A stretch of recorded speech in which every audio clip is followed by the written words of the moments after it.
LMadu, and I think the audience recognizes Dr. Madu from the many shows that we've had with him, dealing not only with South America, but with the Middle East, with Africa, and with almost every continent.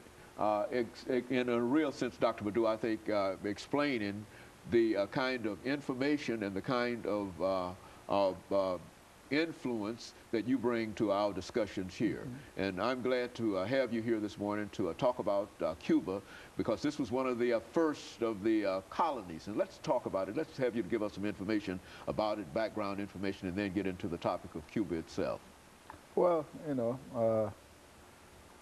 everybody understands that Cuba, was a former Spanish colony.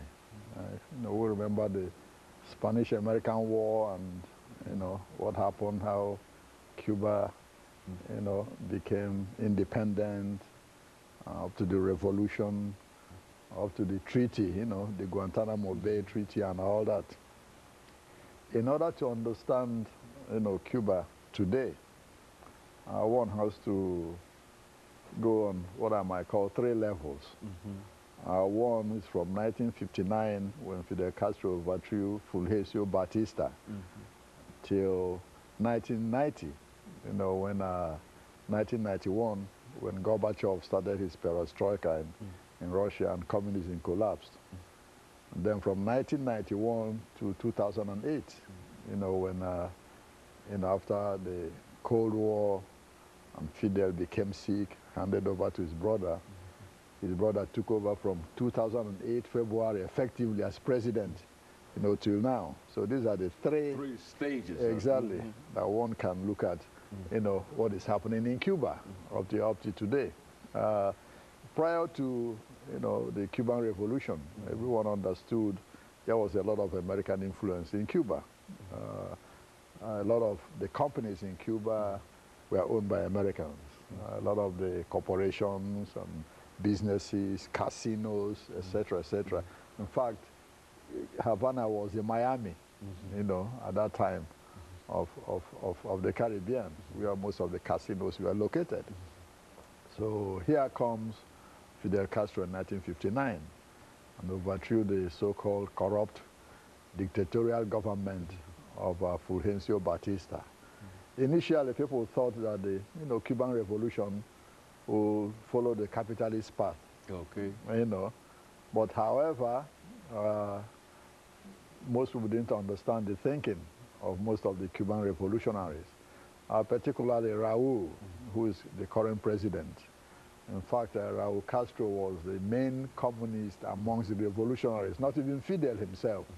In fact, history says that, Fidel was influenced by his own junior brother, Raúl Castro, who was already a member of the Communist Party when the revolution started.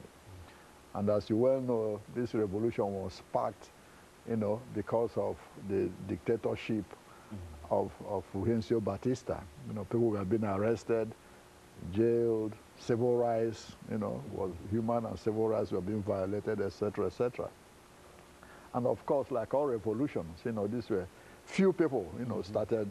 About 5 or 6 of them, really. You have Fidel Castro, you have Raúl Castro, his brother, you have Che Guevara, the Argentine medical doctor, you have Huba Mato, who was Commandant Huba Mato, and then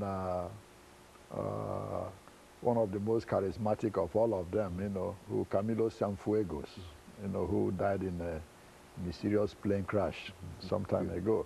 You got 5 of them plus the highest ranking black amongst them, called Juan Almeida, Major Juan Almeida. He just died 2 years ago. You are just a group of them who started the revolution. When they came to power, like I said, they appointed some figureheads known to the Americans, to make the American government feel comfortable. But at the same time, Fidel Castro and his brother and the rest wanted a socialist, Cuba, where unemployment will be a thing of the past, racial discrimination will be a thing of the past, free health care, free education, and you name it.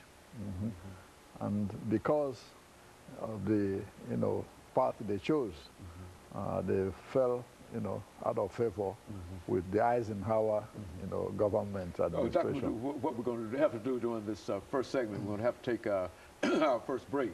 And after we come back, we can pick up at that particular point, but it's time for us to take this first commercial break. And we'll be back with our audience following this very, very short commercial break.